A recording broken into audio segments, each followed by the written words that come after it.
Hola, buenos días, bienvenidos. Estamos comenzando nuestro tiempo devocional. En esta mañana, el día de hoy, estaremos revisando del capítulo 28 del libro del profeta Isaías, los primeros 13 versículos para nuestro tiempo devocional que hemos titulado Cuando prevalece la ebriedad.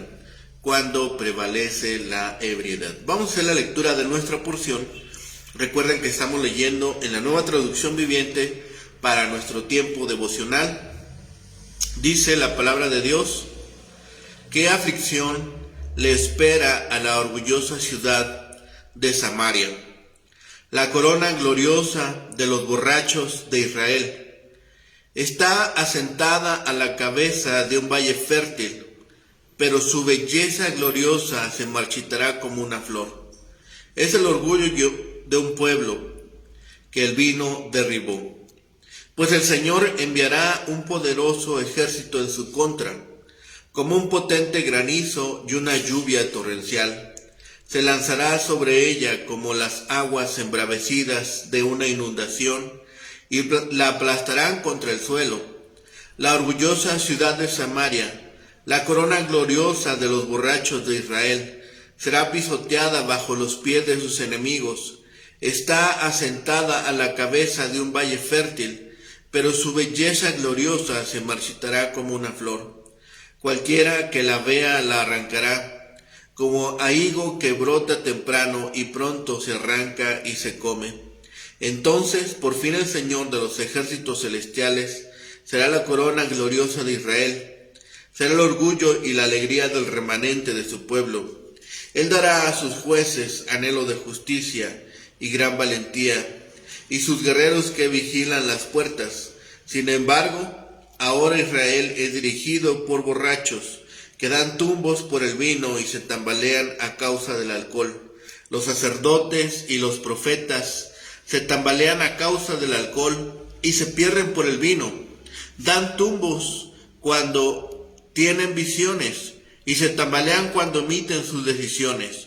Sus mesas están cubiertas de vómito, hay inmundicia por todas partes.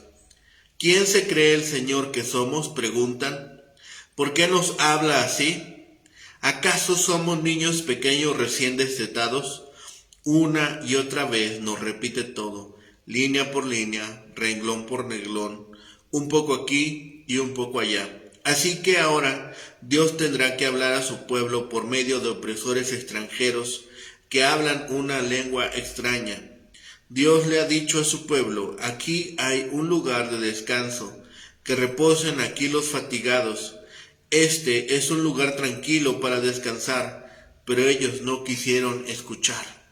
Por eso el Señor nuevamente les explicará su mensaje en detalle, línea por línea, renglón por renglón, un poco allí y un poco allá, para que tropiecen y caigan. Ellos serán heridos, caerán en la trampa y serán capturados. Bien, en esta porción vemos ahora la desobediencia y la destrucción de Efraín. El reino norteño había de caer ante el asirio de la manera en que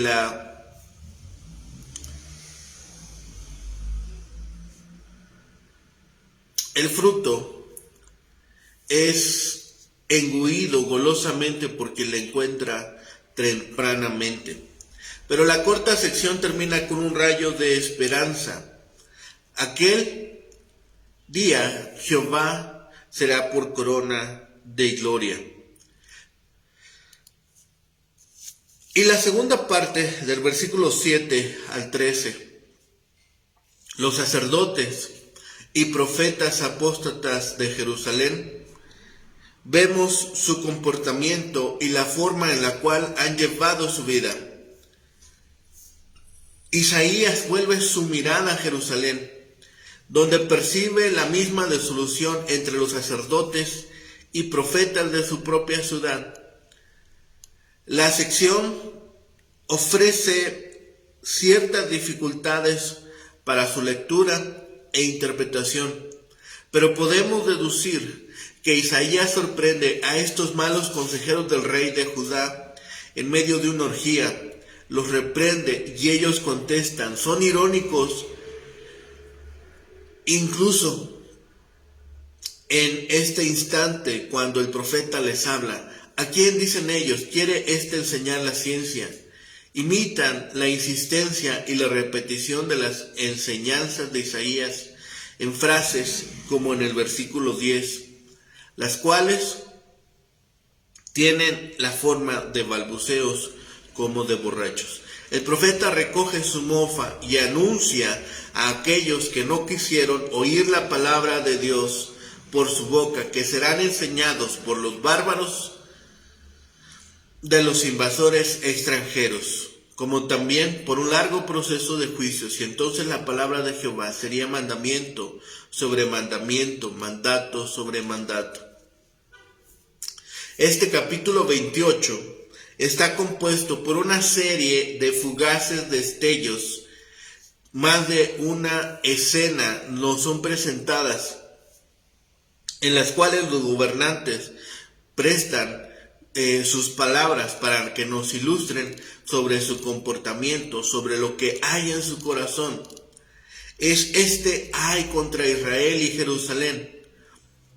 Se emite este juicio contra el reino del norte. Ya había desaparecido, su ubicación histórica es antes del 722, y vemos cómo se han comportado estos pueblos. Es un pueblo que se mantiene ebrio. Es una ilustración que Isaías usa muy diligentemente para que nosotros podamos ser instruidos.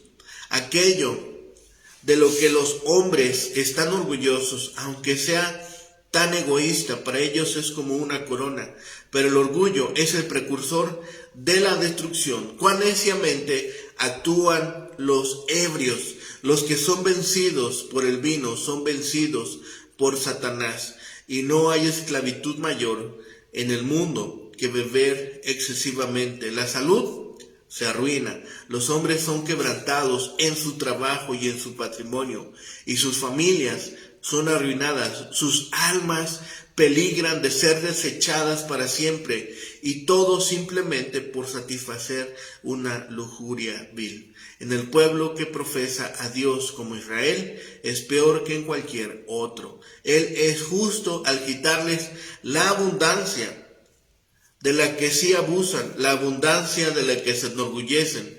No es sino una flor que se marchita, es como el fruto temprano que es cortado, comido tan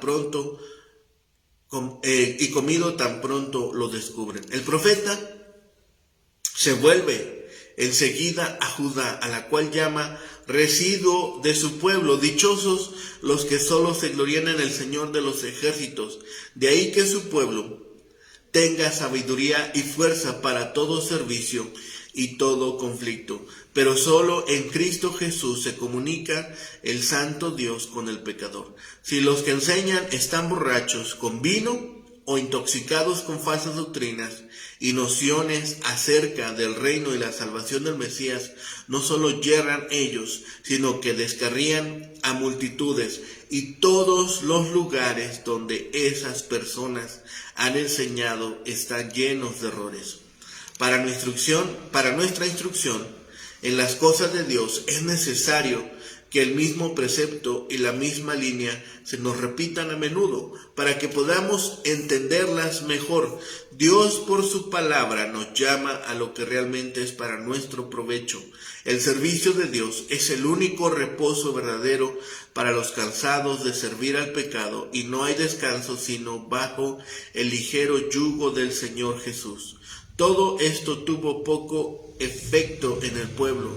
Los que no entiendan lo que es claro, antes se burlan y lo desprecian por vil e inútil, serán justamente castigados. Si estamos en paz con Dios, hemos hecho efectivamente un pacto con Él. Cuando venga, no podrá tocarnos ningún mal, pero es absurdo pensar en hacer otro pacto con alguien más que no sea con Dios. La primera palabra que vemos en este capítulo 28, anuncia un cambio de pensamiento y una nueva sección de la profecía. La palabra que se traduce como hay aparecerá a menudo en los pocos capítulos que siguen. Al principio nos sentiríamos inclinados a evitar otro capítulo de terribles juicios y ayes, pero las primeras impresiones no nos deben apartar de esta sección. Si Isaías reveló muchos lamentos sobre los que se alejaron de la gracia y la misericordia de Dios, pero a medida que examinamos los capítulos de esta sección encontramos mucho más lamentos. El profeta tiene muchas lecciones para nosotros acerca de la manera en que Dios trata con los pueblos de la tierra y con sus propios fieles. Este enviado de Dios tiene también algunas notables palabras de consuelo para los cristianos de todos los tiempos. Tal como se apareció en los capítulos previos, Jehová revela tanto la ley como el evangelio. Los dos son opuestos, sin embargo, ambos son sus revelaciones. La ley anuncia el juicio sobre los incrédulos, mientras que el evangelio proclama la gracia y la misericordia de Dios para toda la humanidad, a quien invita a creer. En la revelación de Dios a los seres humanos, la ley y el evangelio se presentan lado a lado. Por medio de ellos, Dios obra en el corazón humano, primero para aplastarlo y luego para sanarlo, para diagnosticar la enfermedad del pecado y luego mostrar el único remedio. Una característica del libro de Isaías es la de igualar la ley con el evangelio. Además, según la necesidad, el profeta cambia de la ley al evangelio, como lo vimos en la sección anterior. Desde el juicio sobre los incrédulos al misericordioso cuidado que el Señor proveyó para los suyos. Al comenzar este capítulo, Isaías lo hace con una expresión de la ley, con la palabra hay, de manera que primero miramos el diagnóstico. Hay de aquellos que han abandonado al Señor. El profeta los identificó como los ebrios de Efraín. No hay duda de que él tenía en mente a Samaria, aunque nunca mencionó el nombre de la capital del reino del norte, Israel. Efraín fue parte importante del reino del norte y aquí lo representa por completo. La descripción implica la ciudad de Samaria, la cual estaba construida sobre una colina en medio de un valle. Sus edificios y sus murallas deben de haber parecido una corona encima de ella. La ciudad era hermosa y elegante. Una descripción de modernas excavaciones lo confirman, pero aquí Isaías caracteriza a la ciudad y al reino del norte como un montón de borrachos, a la vez que tenían una ciudad hermosa. Su belleza era la hermosura de una flor. Las flores, con sus magníficos colores y sus suaves fragancias, florecen solamente para que sus pétalos se marchitan, caigan y pierdan su aroma. Así eran Samaria e Israel. Habiendo abandonado al Señor, el juicio estaba por descender sobre Israel. Asumimos que esta profecía fue hecha durante el reinado de Ezequías, rey de Judá, antes de la invasión bélica de Asiria. Durante el reinado de Ezequías, los ejércitos asirios marcharon hacia el sur, entrando en Israel, sitiaron a Samaria, la capital, destruyeron el reino del norte y se llevaron para siempre a lo mejor de su población. El ataque militar asirio le puso fin al reino del norte, cuya capital cayó y nunca más recuperó su poder y su gloria. La región se convirtió en Samaria de los tiempos de Jesús, despreciada por los judíos de Jerusalén y Galilea, que preferían hacer un rodeo antes de atravesar por ella. En época de Isaías, el reino del norte depositó su confianza en las alianzas políticas y en la ayuda militar de otras naciones, sobre todo de Egipto.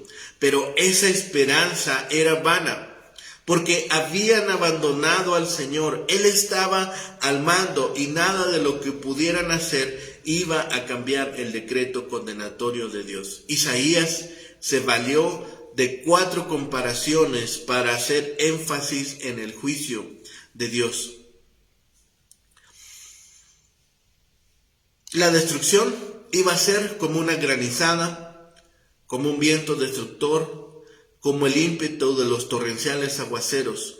Isaías no dejó dudas acerca del resultado del juicio de Dios sobre el pueblo cuando dijo que iba a ser derribado a tierra por la fuerza y será pisoteado. Esta es la advertencia de la santa ley de Dios, lo que no solo amenaza con castigar al culpable, sino que lo va a cumplir. La belleza de Samaria era como la de una flor marchita. Iba a desaparecer como un higo que madura antes de la cosecha. La mayor parte de esa fruta madura en agosto, pero ocasionalmente alguna lo hace antes. Esos primeros higos son deliciosos y no se quedan mucho tiempo en el árbol, sino que son recogidos y consumidos tan pronto como aparecen. Cuando la ley aterroriza, el evangelio tranquiliza. Isaías destaca este contraste mediante la repetición de la idea como una corona. Samaria pudo haber sido una hermosa ciudad del mundo antiguo, una especie de corona del valle fértil, pero había otro tipo de corona. El Señor mismo era una corona permanente, una corona gloriosa. Isaías contrastó la belleza física y temporal de la ciudad norteña con la belleza espiritual y eterna del Señor. Una y otra vez encontramos esta diferencia en las Escrituras. Dios nos exhorta a que no pongamos el corazón en las cosas de este mundo, sino que volvamos a Él y confiemos en sus promesas espirituales y eternas. Jehová, el Dios del pacto de Israel, el Dios de la gracia fiel y gratuita, era la verdadera corona, que eran muchos los que lo habían abandonado. A estas personas les esperaba el juicio. Pero no todos habían dejado al Señor, ya que Dios tenía todavía un remanente fiel. Siglos antes, en medio del ministerio de Elías, parecía que Israel se había apartado por completo de Dios para adorar a Baal. Pero cuando el profeta de Dios pensaba que él era el único creyente que había quedado en Israel, el Señor le aseguró que 7,000 habían quedado igualmente fieles. Primer libro de Reyes, capítulo 19, versículo 18. Así aquí, en medio del airado juicio divino sobre Israel, unos cuantos aún confiaban en él. Para ellos, el Altísimo Dios era realmente una corona gloriosa, porque sus promesas elevaban su visión a las glorias del Mesías y su obra. El resto que Isaías identificó aquí fueron los que quedaron después del juicio de Dios. Arrasó con la mayoría de la población. En este caso, tal parece que el remanente incluiría a Judá, el reino del sur. Ellos también quedaron después de la invasión asiria. Pero no todos allí confiaban en Dios. Isaías anunció que el juicio iba a llegar también a ella y a Jerusalén, como pasó con Israel y Samaria. El remanente espiritual de creyentes verdaderos no puede ser contado mediante un censo de los que quedaron después de la invasión asiria, sino que es contado por Dios a medida que encuentra fieles que confían en Él. En ambos reinos, algunos se volverán contra Él. Gloria, belleza y fortaleza. Quienes no lo abandonaron se arrepintieron, pues conocían la verdad. Él es la corona hermosa y gloriosa, el tesoro invaluable. El evangelio triunfó. Dios, mediante su poder a sus creyentes, ha reunido, confortado y fortalecido.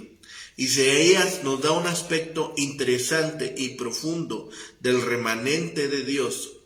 Los que encuentran fortaleza en su Señor. Cuando el peligro los amenazó, encontraron en Dios el valor para seguir. Isaías describió su fortaleza espiritual, así como la capacidad para combatir por el Señor a las puertas mismas de la ciudad, porque se apoyaron en el Señor.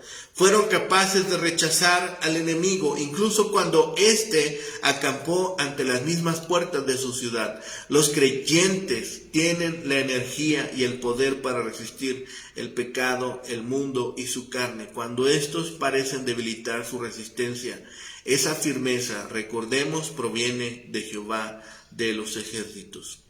Isaías vuelve a la idea que había expresado ahora en el versículo 10, donde escribió que Samaria era una especie de diadema. El profeta contrastó la corona que era esta ciudad con el Señor, que era una corona gloriosa, pero se refirió también a los habitantes de Efraín como ebrios.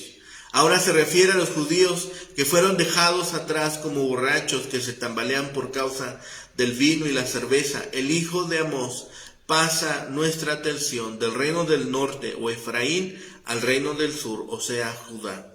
Estos no eran mejores que sus vecinos que habían sido dispensados por el juicio. Una característica especial de la depravación de los del sur era que los sacerdotes y profetas se tambaleaban aturdidos por el vino. ¡Qué tristeza y qué perversión! Quienes debían proclamar la gracia y la misericordia de Dios habían degradado y contaminado su mensaje con su conducta. Ellos también eran dignos de juicio, tanta era su corrupción y su embriaguez, que las mesas estaban cubiertas de vómito y suciedad sin que hubiese un solo lugar limpio. Es como si Isaías hubiera asistido a una fiesta donde sacerdotes, profetas y otros hombres de alto rango estuviesen bebiendo en exceso. Cuando los sacerdotes y los profetas aconsejaban sobre ciertos asuntos y decisiones, estaban tan borrachos que se tambaleaban y vomitaban, ensuciando todo con su vómito. Esta es una descripción gráfica de sus asquerosos pecados y rebeliones contra el Dios del pacto. No buscaron la palabra del Señor para encontrar en ella dirección, consuelo, fortaleza, sino que buscaron la euforia pasajera del alcohol que los enfermaba y los entontecía. La descripción sigue empeorando. Estos profetas y sacerdotes se burlaban de Isaías, que hablaba por el Señor. Le preguntaban: ¿a quién se habrá de instruir o a quién hará entender la doctrina? Argumentaban que no eran niños pequeños que necesitaban que se les repitieran las cosas. Su burla incluía lo que parece ser un resumen sarcástico del ministerio de Isaías: mandamiento tras mandamiento, mandato tras mandato, renglón sobre renglón, línea tras línea, un poquito aquí, un poquito allá. En hebreo, esta frase es sorprendente y parece implicar el balbuceo de un ebrio, pero para ellos todas las palabras de Isaías eran simples mandamientos, reglas que contravenían sus borracheras, un poquito aquí, un poquito allá. Sugiere que no entendían el mensaje central del profeta. Para ellos era simplemente una serie de frases incoherentes. Quizás recordaron la ocasión de años atrás cuando Isaías estuvo ante Acaz, o quizá la tabla grande que Isaías empleó para anunciar el nombre de su hijo, Maher Salal Hasbaz, capítulo 8. Es como si estuvieran diciendo: bien, si no eres el gran profeta, ¿quién crees que eres? Tú hablas aquí y hablas allá, y tu mensaje no es más que reglas necias y sin importancia. Responderles así a Dios y a su profeta demandaba una reprimenda. Así que Isaías no los desilusionó. Su respuesta nos remite al propósito mismo de su ministerio, cuando Dios le dijo: anda y dile a este pueblo: oíd bien y no entendáis, ved por cierto, pero no comprendáis. Embota el corazón de este pueblo, endurece sus oídos y ciega sus ojos. Como se habían apartado tanto de su Dios y de su palabra, no iban a escuchar el mensaje de sus profetas, incluyendo a Isaías, de cuyo ministerio y misión se habían burlado. Por no haber escuchado, nunca iban a entender. Dios se encargaría de eso.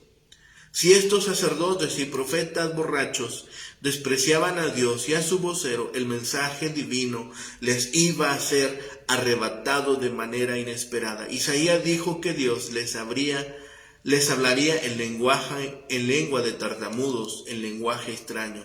Habían rechazado el mensaje divino cuando les fue comunicado en su propia lengua. Hay un enfoque de este pasaje que sugiere que Dios pronunciará el castigo sobre su pueblo mediante el invasor asirio. Otro propone que el evangelio se iba a convertir en un idioma extraño e incomprensible para los judíos incrédulos.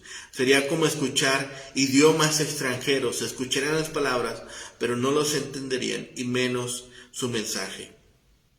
Siglos después, el apóstol Pablo escribió: pero el entendimiento de ellos se embotó, porque hasta el día de hoy, cuando leen el antiguo pacto, les queda el mismo velo sin descorrer, el cual por Cristo es quitado. Y aún hasta el día de hoy, cuando se lee a Moisés, el velo está puesto sobre el corazón de ellos. Segunda carta a Corintios, capítulo 3, versículos 14 y 15. Cuando los que han rechazado las buenas nuevas oyen de Cristo, no comprenden que se trata del Redentor que derramó su sangre para pagar por la culpa del pecado. En lugar de ello, oyen de un hombre que proporciona un gran ejemplo de conducta y de un gran maestro que promueve la tolerancia y el perdón. Cuando oyen acerca de la resurrección de los muertos y de la vida eterna en el glorioso y celestial hogar de Dios, lo convierten en un mensaje acerca de una nueva vida y un nuevo comienzo que nos permite seguir después de múltiples dificultades y reveses terrenales. Cuando los renuentes oyen que Cristo es el camino al cielo, entienden que no es más que un camino entre muchos otros. Estos esperan un cielo para todos sin importar su creencia. Todo lo basan en el esfuerzo y las aspiraciones humanas, pero sin Cristo. Así que seamos nosotros entendidos. Escuchemos estas palabras y guardémoslas en nuestro corazón. No nos fatiguemos nunca de escudriñar la palabra. No nos fatiguemos nunca de escuchar las exhortaciones de parte de nuestro Señor. Estos hombres se comportaron como ebrios, se comportaron como niños pequeños. Dijeron que no necesitaban ser enseñados. Por tener esa actitud, Isaías les profetizó que los asirios les enseñarían de una manera que les gustaría aún menos. Seamos sabios, acerquémonos a la palabra de Dios. Busquemos en ella alimento, busquemos en ella exhortación. Y estas palabras que hemos revisado el día de hoy, guardémosla en nuestro corazón y veamos cómo camina y cómo termina el camino de aquel que se revela a la voz de Dios. Busquemos su dirección y en todo tiempo busquemos ser instruidos por su palabra. Oremos. Bendito Padre y Señor, gracias te damos en este día, Señor, que nos has permitido, Señor, despertar y ver la gloria y la maravilla de tu creación, tu poder, tu amor y tu cuidado sobre nosotros. Padre bendito, permite que en este tiempo podamos seguir alabando y bendeciendo tu nombre, siguiendo exhortaciones en tu palabra, tus mandatos, tus leyes, tus estatutos, Señor, y que todos ellos sean provecho para nuestra vida, para nuestras familias, para nuestros seres queridos, para nuestros hermanos en la fe e incluso, Señor, aquellos que han rechazado tu palabra. Permite, Padre, que más hombres, mujeres y niños lleguen al conocimiento de el sacrificio perfecto de Cristo Jesús en la cruz del Calvario. Permite, Padre, que todos nosotros seamos instruidos y guiados por tu amor y tu misericordia. Gracias, Padre, de estas bendiciones. Todo lo dejamos en tus manos, lo rogamos y pedimos en el bendito nombre de Cristo Jesús, Señor y Salvador nuestro. Amén. Que tengan un excelente día, que el Señor les bendiga.